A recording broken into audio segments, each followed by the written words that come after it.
This is Orny Adams, and I'm thrilled to be here with Natalie being interviewed today. Hi, my name is Army Hammer, and you guys are watching Natalie Interviews. Enjoy. Natalie Interviews. You're watching Natalie Interviews. Natalie Interviews, of course. I'm a member.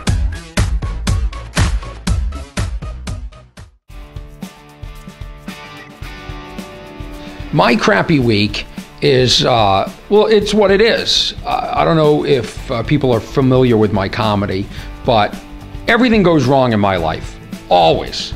Always. Every day it's something else. Last week I got on a plane and there was a blind person sitting in my seat and I had to have them thrown out, which makes me feel horrible. But that's what I'm dealing with every day. And, you know, I would just call my friends all the time and complain on the phone.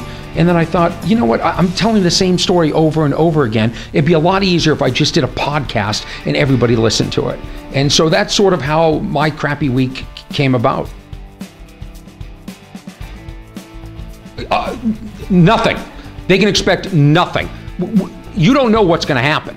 Every week, every day. First of all, it runs Monday through Friday, 12-minute segments because, you know, a lot of people have nowadays, and they can't, you know, stay on for too long. But it goes all over the spectrum. I've done some in studios. I interviewed a guy on the plane who stripped down to get through security to his Speedos. Yeah. I've interviewed people in the airport. I've interviewed people in Montreal at the comedy festival I was at 2 weeks ago. So it goes all over the place. I don't know what to expect. So how can they know what to expect? I carry the equipment with me, and if something happens, it's a go. Find me. They find me. The world, I'm telling you, the world has always handed me these gifts, these stories, which is what I bring into my stand-up comedy on stage. And I'm just not ashamed. When this guy, he was sitting next to me, and I said, I feel horrible. I just had a blind guy thrown out. And he goes, I don't think he was really blind. He was looking at his phone. I go, but he had the cane. You know, now they're walking the guy with the cane down the aisle, and I'm the guy who had him thrown out of my seat. You know, but so and then I got to talking with the guy, and we sort of started to talk, and it came out organically in conversation, and I just couldn't wait for that seatbelt sign to go off so I could go up into the bin and grab my recorder. And so I just said, would you mind talking about this on my podcast? Excellent question. hahajk.com is the website that it's on. And you can stream it right there, or you can go to iTunes and you can download past episodes and stuff like that. I find my stand-up comedy the most natural, and really the only time I'm myself and most relaxed is when I'm on stage and then talking to fans afterwards. I love that. That's what I've been doing for 18 years. This is something new for me, and it's a challenge. But I like challenges, and it's introduced me to a whole new group of people that I had never really met before, which is a much younger audience. Absolutely. Absolutely. In fact, I will start to do, I'll have Teen Wolf cast members on the podcast. I will do a podcast from the set. You know, there are times where those scenes where we're shooting lacrosse, those can go on for 17 hours. And I'm just sitting in my trailer going out of my mind.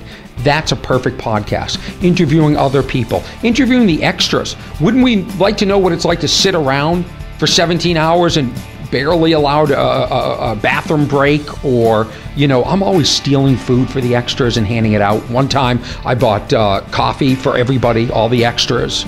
Yeah. So these are the things I'll be doing. Any part of my life I'll be bringing into my crappy week. Absolutely, and I'm very active. Did you hear what I did this year on Twitter? Okay, so my Twitter is @Orny Adams. And right now I'm picturing it's like on right under my name, right on the screen. Yeah, so I'm very active on Twitter. I'm always engaging the fans, but what I did this year was I stole props from the set of Teen Wolf and I gave them away on Twitter to fans. And then MTV sent me a letter of cease and desist and said, you can't steal stuff from the set. That's our property, and give it away. Now, I don't know if you're familiar with comedians. You really can't tell us what to do because then we're going to do it even more. So then I started stealing bigger things from the set and giving them away. And I thought I was a genius until I had to ship a lacrosse stick to Scotland for $78. Kind of backfired. But yeah, the MTV is still fighting me on this. And I think it's a riot. I think it's a riot because if they sue me, wouldn't that be funny? So let's recap. Add Orny Adams on Twitter. Also, Facebook.com/OrnyFans.